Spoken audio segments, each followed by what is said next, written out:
Essex joined Yorkshire on 8 points from 6 games at the top of Group A of the Royal London One Day Cup after the Eagles, thanks to hundreds from Tom Wesley and Ryan Tender-Scarter, beat their hosts by 5 wickets with 25 balls to spare in Scarborough. Tender-Scarter won the toss and decided to have a bowl, and after Adam Lyth had pulled Graham Napier for the game's first 6 in the 5th over, David Masters bowled Alex Lees for 8 in the 6th with the total on 26. Masters struck again before the end of the power play, although not with the best delivery of his career, Kane Williamson nicking a very wide delivery behind. It was 55 for 3 in the 15th over when Lyth, who'd batted well for his runner ball 38, was run out when he set off just a fraction late for a single, Kishan Villani with a direct hit. Andrew Gale was involved in that, and he was nearly caught and bowled off a rasping drive by Tim Phillips as the Vikings struggled for a while. One of the reasons they were able to set such a competitive score was the innings of Jack Leaning, the best of his career in all formats. He and Gale hit only the occasional boundary in their important partnership, although the latter did clear the rope off Tender-Scarter. With 20 overs of the innings remaining, the scorer moved on to 118 for 3, but then Gale, on 45, was taken at point by Phillips off the Essex skipper. That brought in Adil Rashid, who drove his 4th ball down the ground for a maximum. But having got to 14 off the same amount of deliveries, he drilled a ball from Masters to Mark Patini to leave with his side on 154 for 5 in over number 36.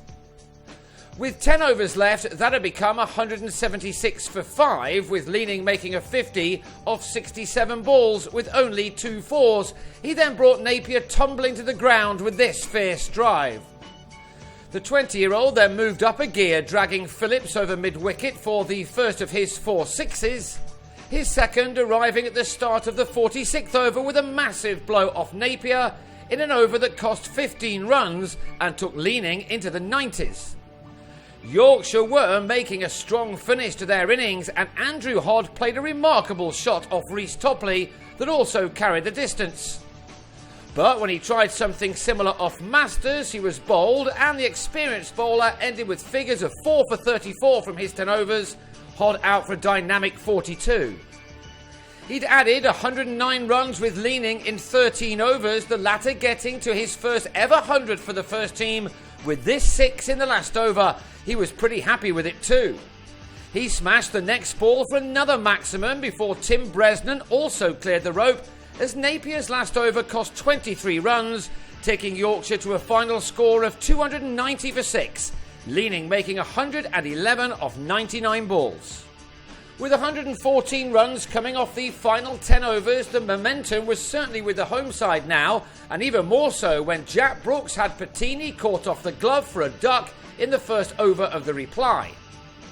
It was 11 for 2 after 4 overs, Bresnan's second being a wicket maiden, with Greg Smith driving him to Williamson to also fall without troubling the scorers. Bresnan struck again in his next over, Villani making just a single before he was LBW. That left the visitors in a big hole on 15 for 3, but in spite of such a poor start, Jesse Ryder still came in and played some shots. He took 3 fours off a Brooks over to take Essex to a score of 50 for 3 at the end of the 10 overs of power play. Rich Pyra was brought on to deliver the 12th over, but his first ball was dispatched for a maximum by Ryder, who was soon looking dangerous. But Pyra soon exacted his revenge as Ryder sliced a drive off him to Lyth at backward point to go for an entertaining 36. The boundaries then dried up for a while until Tender-Scarter showed his intent by hitting Leaning for a 6 to bring up the 100 in the 22nd over. Another maximum then arrived in the next one from Rashid as the Essex captain started to turn this game around. He was playing the attacking role now, passing a crucial 50 off 47 balls with an array of superb shots, while at the other end Wesley was building his innings nicely, lifting up the pace of his knock after making his own half-century of 71 balls with only 3 fours included. The target was down to 123 off the last 20 overs, these two timing their innings magnificently as their team became firm favourites to win for a third time from 6. Tender Scarter raced to 100 off only 86 balls, while Wesley made his maiden list A ton off 120, as these two put on a fantastic partnership of 209 in 31 overs before the former clipped Stephen Patterson to live on 119. But by the time he was out, only 14 more runs were wanted off 34 balls, and Foster ensured that there was no fight back from the home team by smacking his third ball for the 18th six of the day. A short boundary had helped that, and a 19th maximum won the game for Essex, Wesley hitting it to end unbeaten on a brilliant 111 as his side won with time to spare. Given their start, it was an exceptional chase by the Eagles, who made 291 for 5 from 45.5 overs to win by 5 wickets and to join Yorkshire at the top of their group. One more win from their last 2 games should be enough for a last 8 place for both. Essex next play strugglers Hampshire under the lights at home on Wednesday, while Yorkshire stay in Scarborough to take on Derbyshire on the same day.